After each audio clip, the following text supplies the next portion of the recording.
આપણે આવી જઈએ statue of unity, Narmada dam છે, જોઈ શકો છો તમે. દીપક નમન વિજય. હેલો ગાઈસ, કેમ છો? જય માતાજી, જય શ્રી રામ. તમારા બધાનું ફરી મારા ન્યૂ વ્લોગમાં સ્વાગત છે. વ્લોગ એન્ડ સુધી જોવાનું ના ભૂલતા, અને તમારા બધા માટે ફરી કંઈક નવું લઈને મેં તમને કીધું હતું ને આપણે નવી જગ્યાએ જવાનું છે ને સસ્પેન્સ છે, તો આ છે જગ્યા, એકવાર જોઈને આવે. આપણે આવી જઈએ સ્ટેચ્યુ ઓફ યુનિટી. અત્યારે આપણે હરવા ફરવાનું છે, મોજ કરવાની છે, ને કોઈને પણ તડકો ન લાગે એ માટે આપણે લઈ લીધી છે પીલું કરેલી છત્રી, બધા લઈ લીધી. જોઈ જે ભાઈ આગળ આપણે બધા ગયા છે ફેમિલી નંબર આપણે પણ, એટલે કે અમારા બ્લોગમાં તમે એન્ડ સુધી બન્યા રહેજો. એટલે આપણી ચેનલને લાઈક શેર અને સબસ્ક્રાઈબ કરવાનું ના ભૂલતા. અમારા બ્લોગમાં તમને બહુ જ મજા આવશે, કેમ કે તમે નીચેથી જાવ તો છેક ઉપર સુધી એકવાર ઝૂમ કરીને બતાવી દેવાની, છેક ઉપર સુધી જાઓ અને ફૂલ મોજ કરશું. એટલે અમારા બ્લોગમાં એન્ડ સુધી કોને દેજો, અને આ બ્લોગ જોવાની તમને ફૂલ મજા આવશે, એટલે શેર કરજો. આપણે સ્ટેચ્યુની અંદર એન્ટર થઈ ગયા છીએ, મમ્મી પણ આવી ગયા છે, ટેમ્પો, કાકા, માસી. હવે આપણે અંદર જવું ને, ચેકિંગ થઈ ગયું છે, હવે અંદર જઈએ આપણે. ચાલો, આવ્યું સરદાર વલ્લભભાઈ પટેલનું સ્ટેચ્યુ, અહીંયા ફ્લાવર છે. જઈએ આપણે થોડી જ વારમાં. અમે બધા પાણી પીશે ભાઈ, કાકા ને બધા. આપણે તો આગળ થતા જઈએ. ક્યાં જમકું જાય કે નહીં આગળ? આપણે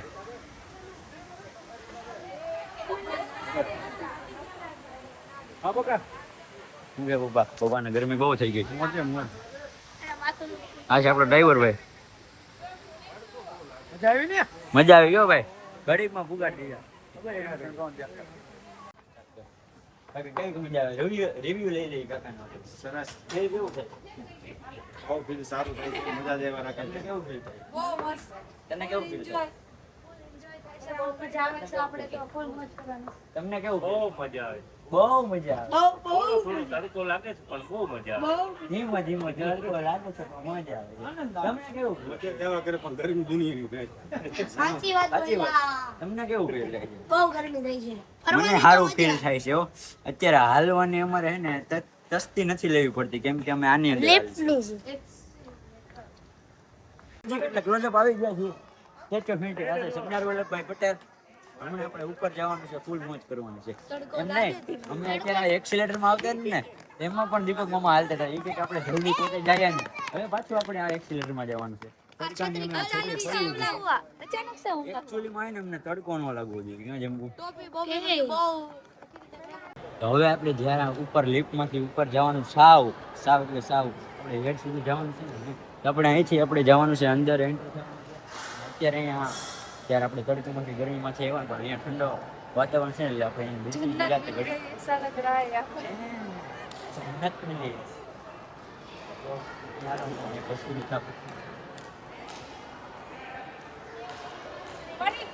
અહીંયા છે સરદાર વલ્લભભાઈ પટેલનું સ્ટેચ્યુ છે, એના ફેસનું છે પણ જોરદાર છે. આવું અહીંયા નીચે કેટલું બધું ઘણું ખરું થાય, તેમનું સ્ટેચ્યુ આખું પણ તેમનું સામે છે. અંદર ફરવા લાયક સ્થળ ખૂબ વધારે છે ને, મજા આવે એવું છે. અત્યારે ઠંડો વાતાવરણ, અમે બધા બેસી ગયા છે. પપ્પા, દીપક મામા બધા આવી જજો. તો હવે ફાઇનલી આપણે અત્યારે સ્ટેચ્યુ ઓફ યુનિટીને સાથે સુધી પહોંચી ગયા છીએ. આજે અહીંથી એનો નજારો દેખાડી દેજો તમને. આજે નર્મદા નદી, સામે નર્મદા ડેમ છે, જોઈ શકો છો તમે.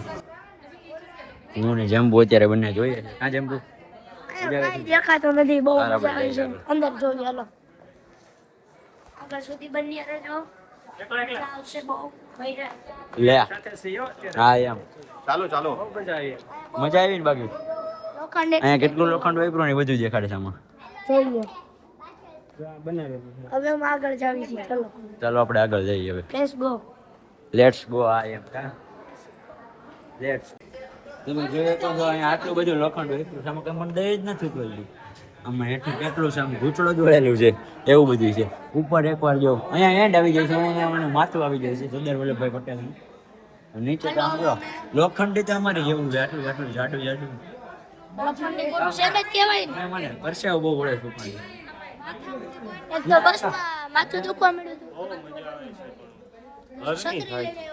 या जो काम करने जाता हो तो कांड हो जाता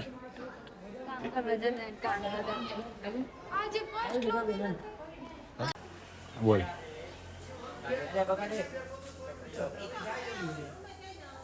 અત્યારે જમીન કરી લીધી છે મસ્તી નો આપણે ભાઈ માઈક લેવા દે મને જમી લીધું છે અત્યારે મેં જો પોળો ખાવા ઠંડક ખાવા આવી ગયા છીએ ગાર્ડન માં ફુવારા ચાલુ છે ઠંડક લાગે છે મજા આવે ને મને તો બહુ જ તડકો લાગ્યો છે થાકી ગયા છે સાવ હવે ગાર્ડન માં જવાનું છે હા ફાર્મિંગ જવાનું છે ને સ્વિમિંગ પુલ માં નાવાનું છે સુરતમાં ફાર્મ બુક કરાવી લીધું છે રિસોર્ટ ત્યાં ને જવાનું જ્યાં સ્વિમિંગ પુલ છે એટલે ત્યાં નાવાનું છે આખો રિસોર્ટ બુક કરાવ્યો છે પૂરો હવે સુઈ ગયો છે અમે હવે કે સ્ટેચ્યુ ઓફ યુનિટી થી ડાયરેક્ટ અમે સાપુતારા જઈ રહ્યા છીએ ત્યાંથી અમે પૂરા બ્લોકમાં ચડાવશું ત્યાં સુધીનો નજારો બતાવો નર્મદા ડેમ એમાં નાવા વિના જવાનું ભાઈ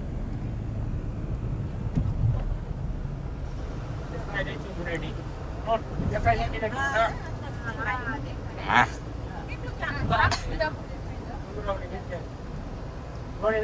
શિરડી મિરડી બધું હા આવશે હિલ સ્ટેશન જ આવશે હાલો આપણે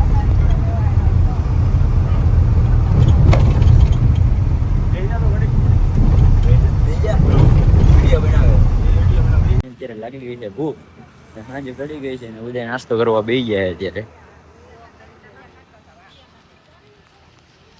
ભૂખ લાગી ગઈ આપણે ક્યાં જાણવું જ નહીં વ્યવસ્થિત હોય ને ભેળ બનાવી છે તો કે જાણવાનું જ ન રહે ડાયરેક્ટ ત્યાં જ જવાનું હોય માસી મમ્મી બધાએ બનાવી છે હા હા હા જો હા હા ખાને કે વાંચો ભાઈ હા ભેળ બનાવે છે બીજી એ ભેળ હોટલ હેલ્યું ને અમે જો 4 મણ અલગથી બેઠા છે હોટલ પાણી નહીં પડી નામે ભૂલાઈ ગયું હોટલ તો ને મિત્ર અત્યારે પડી ગઈ છે સાંજ અને અમે આવી ગયા છીએ કેટલા વાગી ગયા ખબર 10:30 જેવું 10 જેવું થયું છે અને અમે અત્યારે હોટલમાં જમવા આવી ગયા છીએ ત્યાંથી ફરી કરવી 5 કલાકનો રસ્તો કાપી ને આપણે જઈએ અંદર અત્યારે જમવા આવ્યો છે હોટલ સ્વસ્તિકમાં અહીંયા બેસી ગયા આપણે અહીંયા બેવાનું પછી એસીમાં ત્યાં જવાનું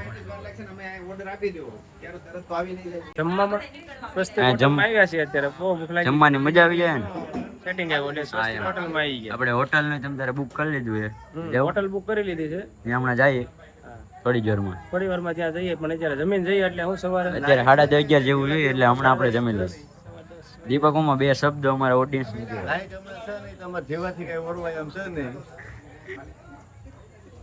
દીપક મામા આપડી મસ્તી કરે છે પણ એ વડીલ છે એટલે આપણે કઈ બોલાય નહીં. હાલો એમ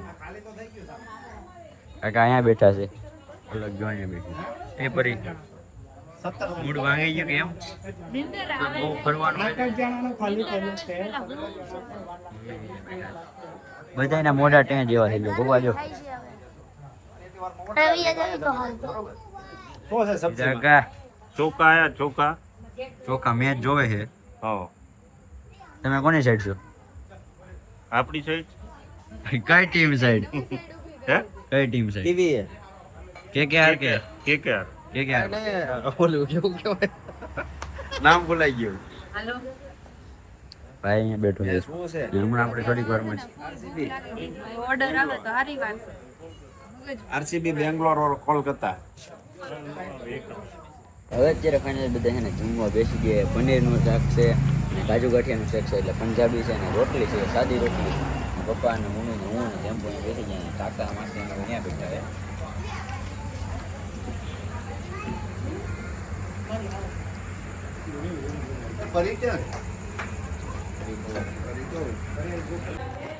તો કાંઈ નહીં આપણે અત્યારે જમી લીધું છે અને આપણે આવી જઈએ છીએ અત્યારે હોટલમાં જ્યાં આપણે નાઇટ રહેવાનું છે ને કાલે સવારે વહેલા આપણે 6-7 વાગે અને સાપુતારા માટે નીકળી જશું ને અત્યારે ફ્રેશ થઈ ગયા છીએ અહીંયા પ્રવીણ કાકાની એની રૂમ છે અહીંયા કોની છે ખબર અહીંયા જીજા કાકાની એની છે અહીંયા કાકાની એની છે અને અત્યારે અમે રૂમમાં બેઠા છીએ બધા જઈ રૂમમાં પપ્પા અહીંયા છે મમ્મી અહીંયા નીતા માસી અહીંયા બેઠા છે ભાઈ અહીંયા રૂમ રાખી છે અને અમે અહીંયાથી જવાનું છે જે ઉપર છે ચાબી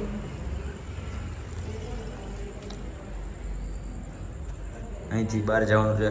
તો કાંઈ નહીં, હજી કાલનો પણ નવો બ્લોગ આવશે અને તમારો બધાનો આભાર અને બ્લોગ એન્ડ સુધી જોયો એ માટે. અને હું મારો બ્લોગ અહીં એન્ડ કર્યો છે. આપણી ચેનલને લાઇક શેર એન્ડ સબસ્ક્રાઈબ કરવાનું ના ભૂલતા. જય માતાજી, જય શ્રી રામ, બાય.